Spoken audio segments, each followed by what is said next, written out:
다 하셨으면 아멘. 다 같이 우리 한 절을 읽도록 하겠습니다. 시작. 믿음이 오기 전에 우리는 율법 아래에 매인바되고 계시될 믿음의 때까지 갇혔느니라. 아멘. 기도하겠습니다. 조윤희 박사입니다. 하나님 감사합니다. 자녀들을 향한 믿음의 제목이 있습니다. 간절히 소원합니다. 성령의 역사하여 주사 불신앙의 장벽이 무너지게 하여 주옵시고, 간절히 소원하는 것은 신앙과 부흥이 재생산되어지는 복된 가정과 가문으로 축복하여 주옵소서. 자녀들의 모든 삶 가운데 주님 개입하여 주심으로 그 무엇보다 믿음의 삶, 주님과 더불어 살아가는 삶, 주님으로 인하여서 모든 문제를 헤쳐나가는 귀한 믿음을 허락하여 주옵소서. 오늘도 주의 전에 나와 하나님의 말씀을 듣습니다. 주님과 더불어 일평생 살아가는 귀하고 복된 삶을 우리 모두에게 허락하여 주옵소서. 예수님의 이름으로 기도했습니다. 아멘. 율법이 하는 일이 있습니다. 이 본문이 갈라디아서는 대단히 쉬운 내용은 대단히 쉬운 겁니다. 아니면 하나만 계속 얘기하고 있어요. 이상한 사람, 유대로부터 온 사람들, 그러니까 그리스도인들이 갈라디아 지방에 있는 교회에 들어가서 믿음으로 사는 것 좋은 것이다.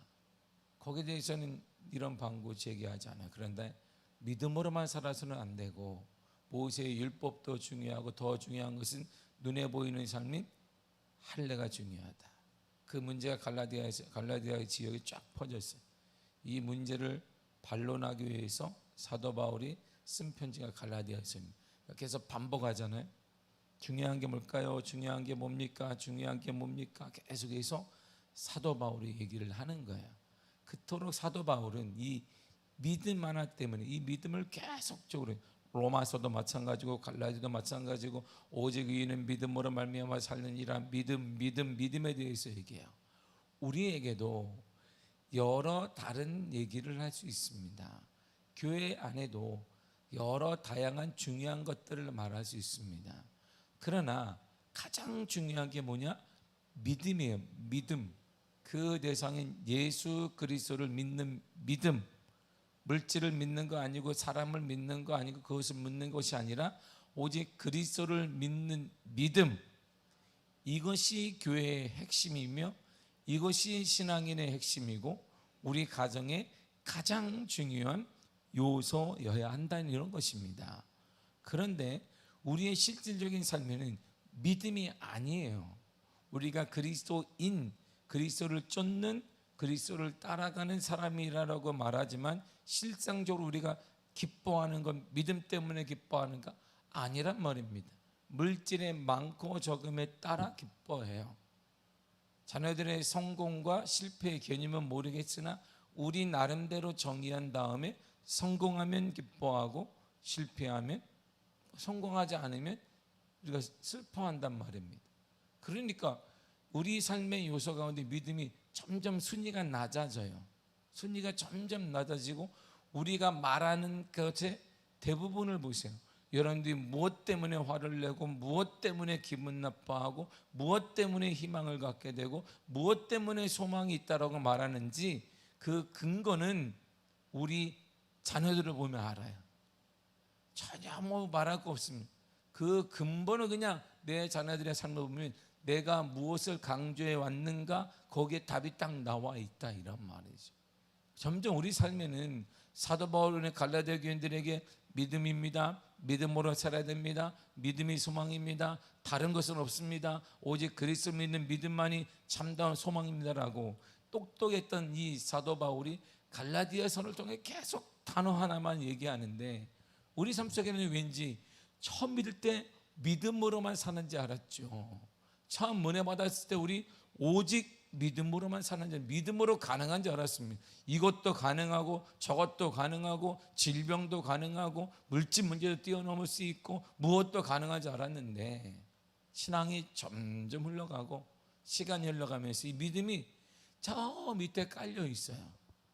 우리에게 기쁨을 주는 것은 믿음이 아니라 믿음 때문에 기쁘고 믿음 때문에 소망이 있고 믿음 때문에 내가 힘이 나고 믿음 때문에 된다 이런 말이 아니라 스물스물 처음에 스물스물 다른 것이 올라왔는데 이제는 스물스물이 아니라 그냥 떡하니 돈, 물질, 경제권, 돈 계속 순위가 되다가 그 밑에 믿음도 가능하지 않을까 이렇게 우리 삶 가운데 아닙니다 그러는데 그 아닙니다는 우리 말할 필요가 없는 거예요. 어떻게 나오는데 말로 교육하는 게 아니기 때문에 삶을 딱 보면 샘플이 나와요. 우리 재생산되어지는 샘플이 나온단 말입니다. 이게 우리의 말하지 않는 교육 중에 가장 무서운 거예요. 주님이 보세요. 제자들 3년 동안 제자들과 밥 먹고 하는데 가장 큰 교육이 뭐기? 제자들은 제자들과 대화 가운데 주님이 혼내고 하는 건 별거 없어요. 무리들과 함께 대화하는 것입니다. 왜 제자들에게 구체적으로 하나하나 설명하지 않았을까요? 설명할 필요가 없어요. 제자들은 주님의 삶을 보며 저런 것이구나.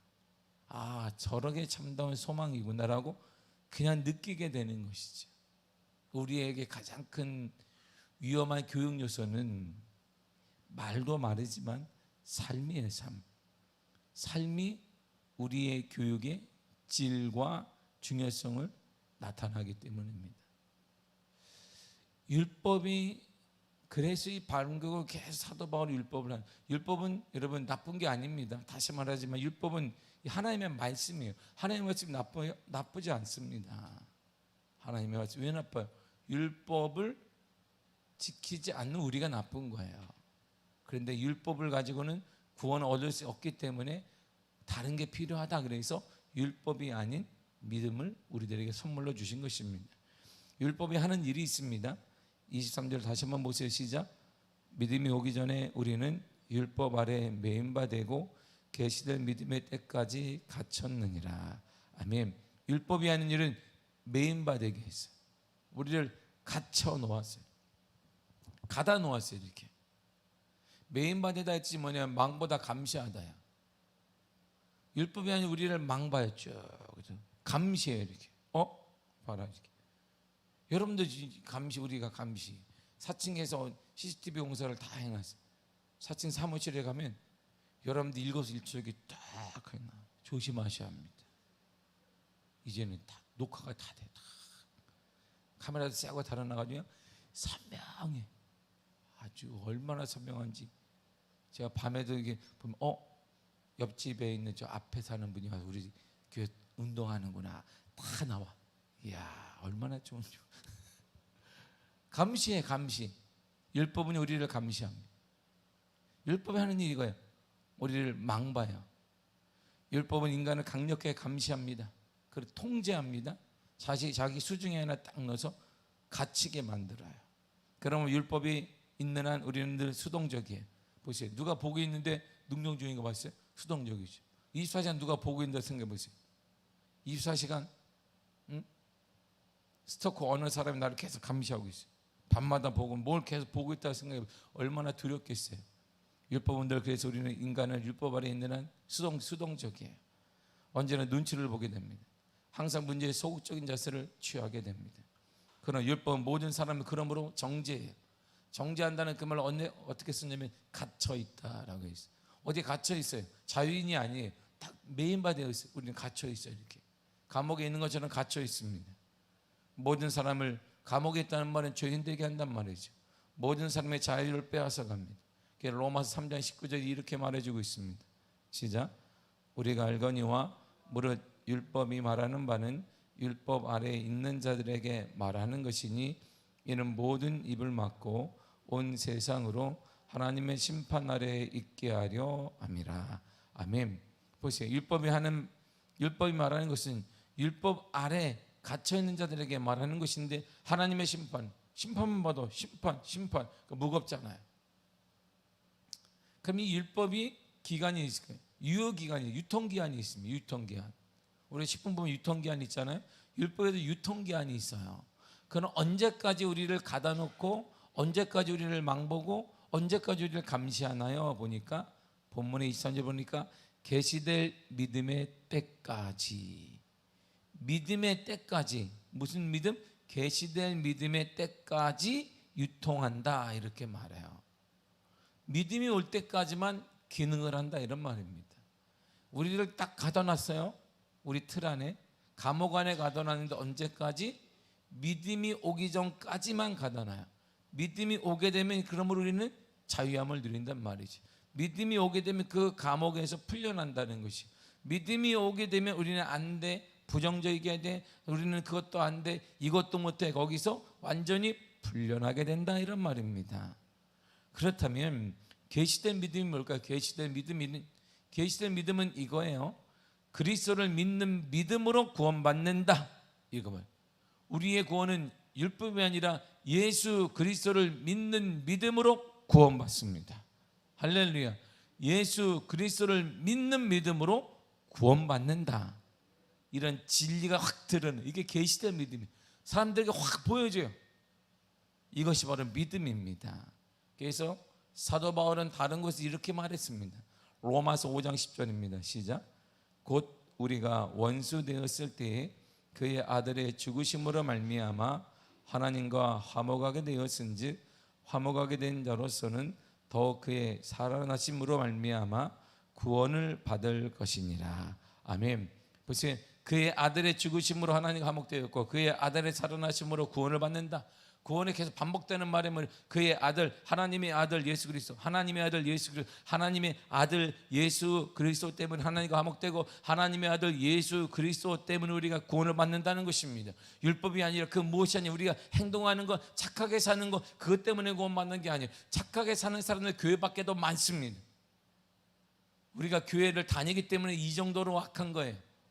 교회를 안 다녔으면 더 악해졌을 것입니다. 착하게 사는 사람들은 저기 산에 가면 많습니다. 착하게 사는 사람, 도 닦는 사람도 많이 있습니다. 수많은 도를 닦고 윤리적으로 사는 사람, 종교 없이 사는 사람 많습니다.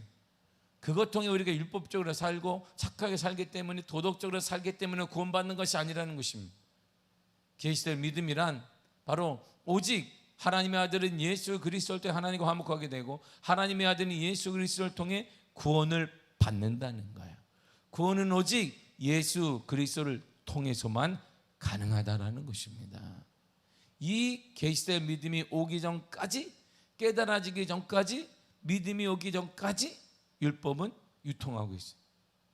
우리 가운데 그래서 율법이 지배하는 사람, 우리가 예배를 드렸지만 율법 아래 있는 사람, 율법의 지배를 받는 사람, 율법에 갇힌 사람 많다는 거예요. 뭔가 안 풀리게 되면 내가 더 뭔가 부족해서, 우리는 부족함이란 없습니다. 그리스도가 다 채워 놓으셨습니다. 나는 자유하게 되는 것이에요. 사도행전 4장 12절에 이렇게 말해주고 있습니다. 시작. 다른 이로서는 구원을 받을 수 없나니 천하 사람 중에 구원을 받을 만한 다른 이름을 우리에게 주신 일이 없음이라 하였도다. 아멘. 구원을 다른 이름은 없습니다. 오직 예수 그리스도만이 구원자다, 이런 말이죠. 이것이 진리가 드러나게 만들어요. 오직 예수 그리스도만이 인류가 죄와 죽음의 심판에 벗어날 수 있는 유일한 구원자라는 것입니다. 하나님과 인류를 화목하게 할 유일한 중보자는 그리스도 외에는 없다. 이것이 계시된 믿음이에요. 이 믿음을 믿어지는 순간 율법은 떠나가게 돼요. 이 믿음이 우리 믿어지는 순간 우리는 자유함을 누리게 됩니다. 물질이 없어도, 때로는 가난해도, 때로는 여러 가지 문제 환경이 오더라도 우리는 자유하게 되고 기뻐할 수 있는 것이 무엇 때문에? 그리스도 때문에 기뻐하고, 그리스도 때문에 자유하고, 예수님 때문에 소망을 품게 되는 것입니다. 우리가 소망을 품게 되면 주님이 그래서 우리에게 말하는 거예요. 내 믿음대로 될지어다. 그래서 여러분의 믿음에 따라 삶의 역사, 삶의 방향, 삶의 은혜가 달라지게 되고 우리 얼굴도 환하게 변화가 되는 것입니다. 이 믿음이 온 후에 율법의 역할은 끝나요. 유통기한이 딱 끝납니다. 역할이 끝난 율법을 쫓는 율법주의자들은 그러므로 허무하다라고요. 사도 바울이 지금 지적하는, 당신들이 말하는 그 율법주의는 허무한 것이다. 이처럼 율법은 결코 우리에게 구원을 주지 못합니다. 다만 죄를 깨닫게 해줘. 아, 이게 죄였구나. 로마서 3장 20절을 보세요. 시작.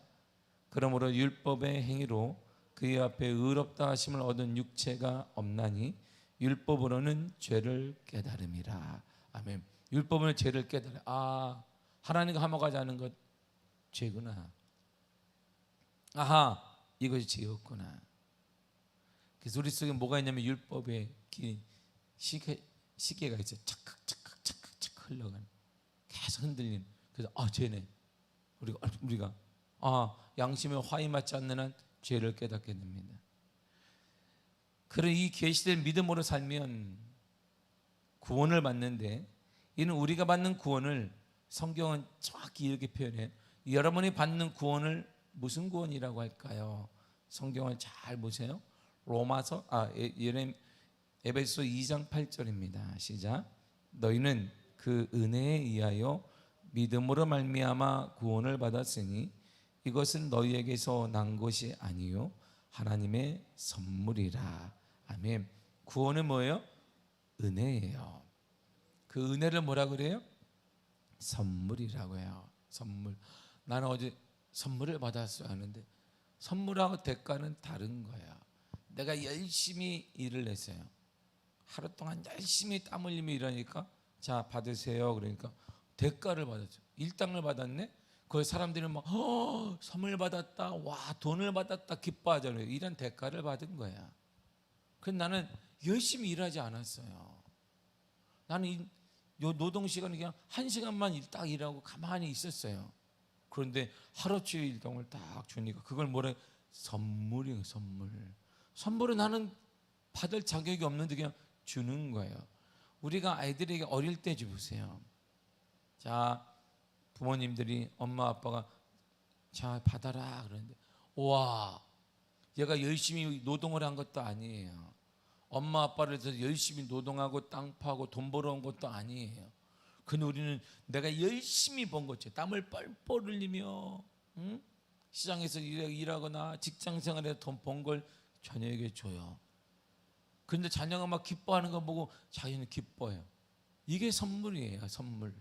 열심히 하지 않았는데 받을 만한 대상이 아닌데 구원이 그런 거라는 거야. 우리는 구원을 받을 만한 자격이 없어요. 우리 자신들을 보세요. 우리 자신을 평가해 보세요. 우리는 늘상 감정대로 살아요. 주의 은혜라고 말하지만 주의 은혜를 꿈꾸지는 않습니다. 우리는 믿음의 사람이라고 말하면 믿음으로 기뻐하지 않아요. 믿음으로 기뻐하기도 하지만 대부분은 믿음보다는 물질 때문에 기뻐하고 사람 때문에 기뻐하고 감정 때문에 기뻐하고 무엇 때문에 기뻐해요? 환경 때문에 기뻐합니다.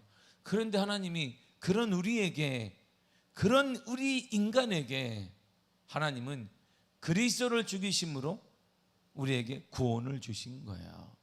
그래서 구원을 뭐라고 하냐면 하나님의 은혜이며 하나님의 선물이다라고 하는 것입니다. 일방적으로 주신 거예요.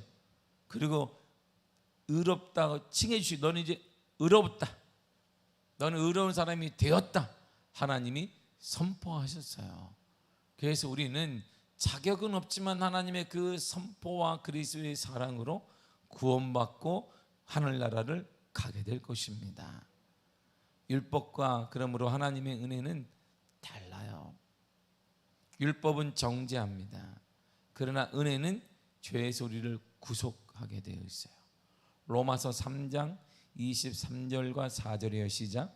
모든 사람이 죄를 범하였음에 하나님의 영광에 이르지 못하더니 그리스도 예수 안에 있는 성령으로 말미암아 하나님의 은혜로 값없이 의롭다 하심을 얻은 자 되었느니라. 아멘. 모든 사람은 죄를 범하였어요. 율법에 우리는 다 함량 미달이에요. 율법 600시성가를 다 지킬 만한 사람이 없기 때문에 율법은 다 지키면 구원을 받아요. 600시성까지를 거리낌 없이 지키면 구원을 받는데 우리는 그럴 만한 자격은 없어요. 능력이 없어요. 그러니까 함량 미달이니까 정죄를 받습니다.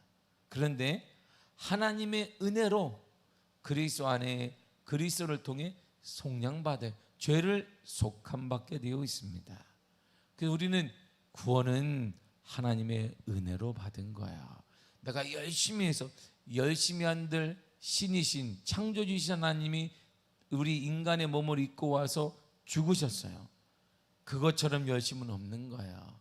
그래서 늘상 우리는 하나님의 은혜로 살아가는 거예요. 여러분들 할 수 있는 최선의 말은 이 모든 것이 하나님의 은혜입니다 라고 말하는 거예요. 여러분이 잘 되거든 꼭 이렇게 말하시길 바랍니다. 하나님의 은혜입니다. 모든 것이 하나님의 은혜입니다. 모든 것이 하나님의 은혜입니다.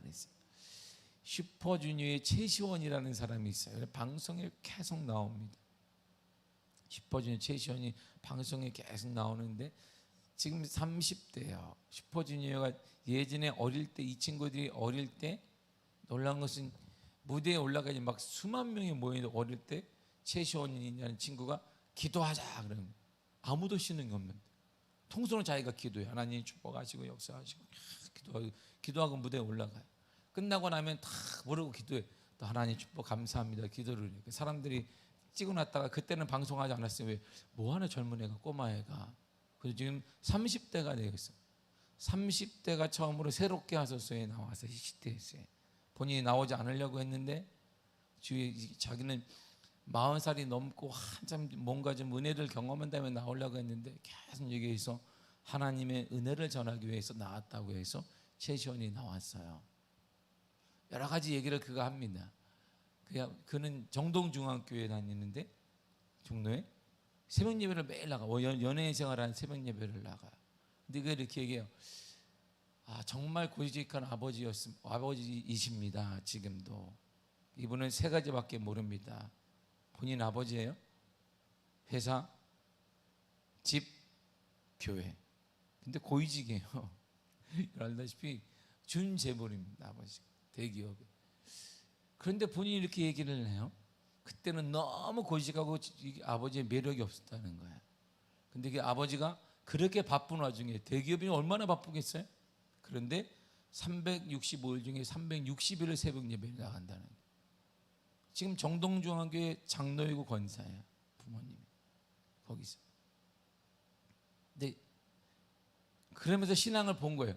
30살이 넘어가면서 자기가 그렇게 고지식했던 아버지의 모습이 정말 답이라고 생각한다는 거예요. 저렇게 살아야 되는구나. 그래서 그는 30대가 넘어서 지금 뭐 TV 틀면 많이 나와요. 최시원 씨가. 그런데도 여전히 새벽 예배 하나님께 기도하고 하루를 열어가. 이 사람 때문에 김준호가 태어나서 처음으로 새벽 예배를 나간 거예요. 최시원 쫓아다니다가 개그맨 김준호 씨가 새벽 예배를 처음으로 정동중앙교회에 나갔어요. 자신의 신앙은 아버지께로 어머니를 보면서 배웠다는 거예요. 그리고 이렇게 얘기합니다. 주영훈 씨가 물어봤어요. 배우자상이 뭡니까? 하니까 딱 한마디로 합니다. 뭐 이쁘고 뭐고 뭐 딱 아무것도 없어요. 배우자상이 뭡니까? 딱 하나를 기도 많이 하는 여성이면 좋겠습니다. 이게 배우자상이라는 거예요. 기도 많이 하는 여성이면 좋겠습니다. 이 친구가 이게 연예인 중에 지금 인기를 끌고 있고 인기가 많은 그 친구가 하는 얘기였어요. 하나님의, 그래서 가장 많은 단어를 최시원 씨가 썼던 게 뭐냐면 하나님의 은혜입니다. 하나님의 은혜로 살아왔습니다. 이 얘기를 30대 아이가 하는 거예요. 30대 총각애가. 우리 말하면 청년이 하고 있는 거예요. 하나님의 은혜로 살고 있습니다. 하나님의 은혜. 여러분이 좀만 무엇을 해서 칭찬받기를 원하지만 꼭 이렇게 말하십시오. 하나님의 은혜입니다. 할렐루야. 하나님이 여러분들에게 일할 수 있는 은혜 주신 거예요. 봉사하십니까? 건강 주신 거예요. 감사하시고 힘을 다해 봉사하시길 바랍니다. 건강이, 우리가 봉사하지 않으면 건강을 주실 이유가 없어요. 우리가 헌신하지 않으면 물질을 주실 이유가 없습니다. 우리가 하나님의 일을 하기 때문에 하나님이 주신 거야. 그러므로 쓰임받고 있거든 감사하시길 바랍니다. 그리고 꼭 얘기하세요. 모든 사람들에게, 하나님께 이 모든 것이 하나님의 은혜입니다. 이 새벽에 나온 것도 하나님의 은혜임을 믿습니다. 건강하니까 나올 수 있어요.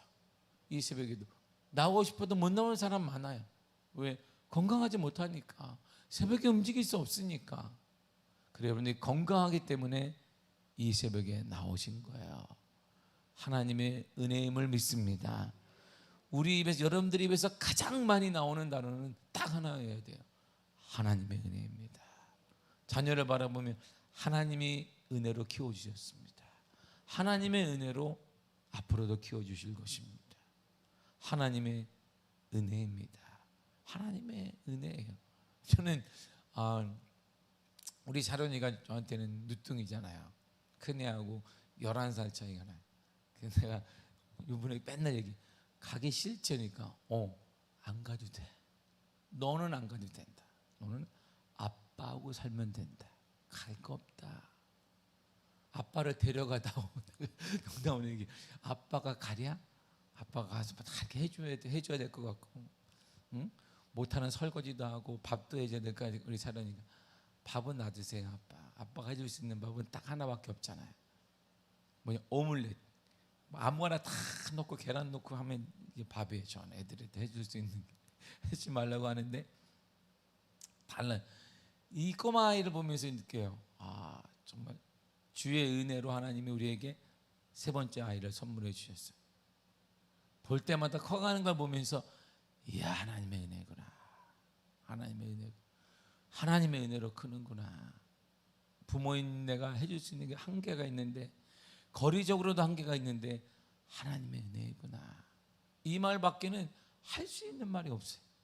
내가 해준 것도 아니고 공급한 것도 아니고 뭘 준 것도 아닌데 이 아이가 무럭무럭 자라는 거 보고 또 새 아이가 자라는 거 보면서 하나님의 은혜이구나. 우리 미학교가 47년 또 하나님의 지금도 예배드리게 되고 하나님께 영광 돌린 것도 이 모든 것이 하나님의 은혜임을 믿습니다. 누가 뭘 잘했다라고 말하겠어요? 이 모든 것은 하나님의 은혜예요. 하나님의 은혜. 그러므로 성령의 은혜는 율법의 요구를 완전히 충족시킵니다. 율법의 요구를 100% 충족시킬 수 있어요. 그게 바로 성령의 은혜는 가능해요. 로마서 8장 4절 보세요. 시작. 육신을 따르지 않고 그 영을 따라 행하는 우리에게 율법의 요구가 이루어지게 하려 하심이니라. 아멘. 율법의 요구가 이루어져야 뭘 통해? 영을 따라 행하는 우리에게 성령을 따라 행하게 되면 모든 율법의 요구하는 100%가 딱 차요.